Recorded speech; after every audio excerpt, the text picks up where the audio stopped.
friends, welcome back. So today's video is probably one of my favorites of the year, and that is because I'm talking about my favorite books of the year. So let's dive right in to my top 5 books of 2020.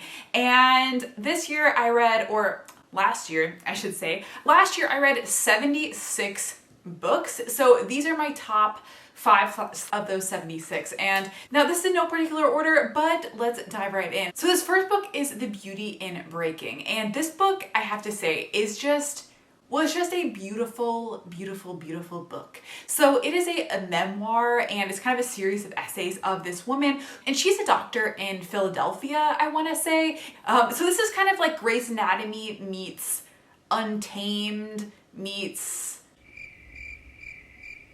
I don't know exactly. This is like a book in and of itself, but essentially this is a story of her time as a doctor. It's a memoir of what it's like to be an African-American woman working in medicine. This book was funny. It made me laugh. It made me cry. It was heartwarming, but it also was thought-provoking. It also was just an easy book to read. It was easy to get through. Reading this book, I was not even paying attention to the page numbers. I kept turning and turning, and it was kind of a book where I just kept wanting to get one more chapter in. So this book, it's beautiful. I loved it. It was an awesome book, and that was the first on my list. Now, my second book is my one and only mystery thriller on this top list, and this is His and Hers by Alice Feeney. Now, I read a lot of mysteries and thrillers.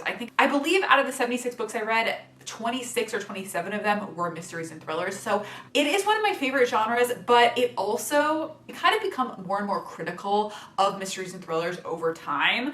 And I feel like it takes more to impress me now because I have read more of the genre, and I kind of can see, I feel like I can kind of predict a little bit more what's happening. I don't know. It takes more to impress me now, and it takes more for a mystery and thriller to really stand out among the crowd. And I have to say, His and Hers by Alice Feeney did not disappoint. I listened to the audiobook, which I think is the way to go for this book because it adds that extra layer of a creepy factor. But basically, to back up for a second before I get too ahead of myself, basically this book is about this woman who is a TV news broadcaster for the BBC, I believe, and she, going about her business as a news reporter, stumbles across this case which is a murder, and one thing leads to another, and she realizes this case is a little bit closer to home than she initially realizes, and it kind of unfolds from there. And what I really liked about this book is it had more of a character-centric plot, which I do tend to like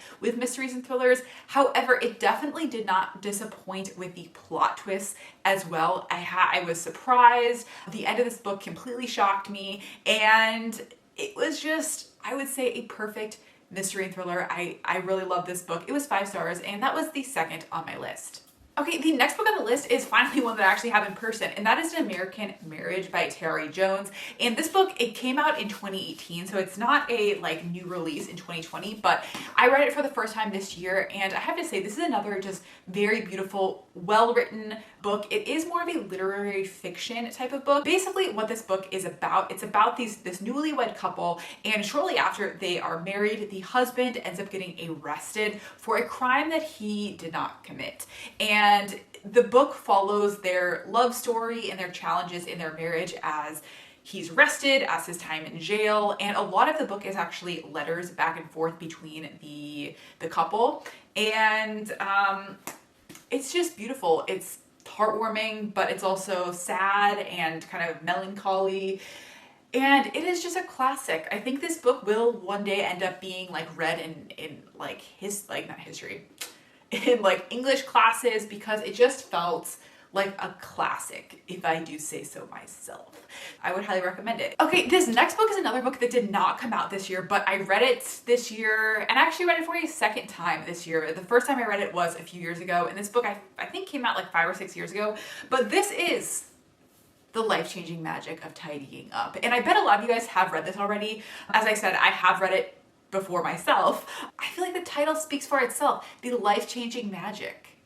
And it's true. This book, I feel like, did change my life and did change the way that I clean. It changed the way that I think about stuff and things and creating a pleasant space to be in. If you have not read this book, you have to read it. It's just required reading, I think, for every adult.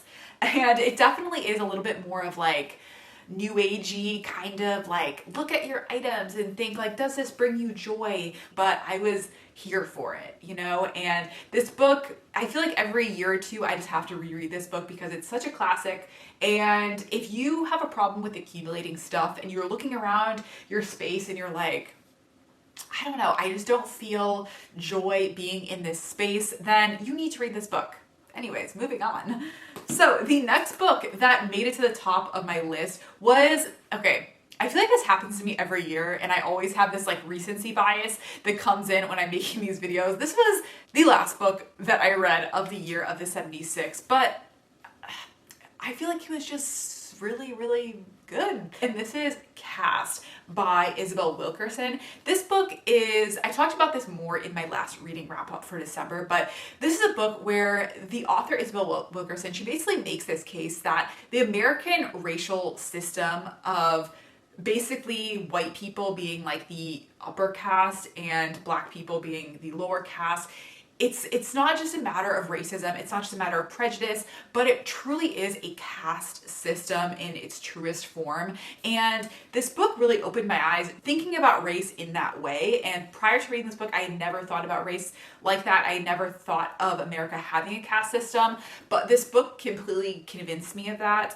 It's not a short book, it is a bit of a longer book, but I still felt like it was easy. It was accessible while still being very serious and it talked about a lot of serious subject matter, but I felt like it was still easy to get through. I feel like the chapters were kind of short and had a lot of stories, but it is still obviously covers a lot of really tough subject matter. It was moving, it was powerful. I think it was very well written. And I think it is one of the best books that personally I've read on race issues because it's so distinct from any other book because it covers both a lot of historical content as well as current day content and stories of like current events. I think this is another classic that should be like required reading for high school students.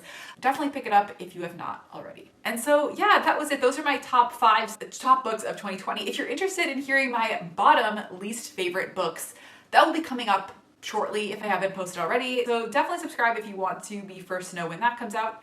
And also I will be posting a ranking video of my top and bottom mystery and thriller books specifically. So if that's what you're here for, then subscribe so you will see that when it comes out.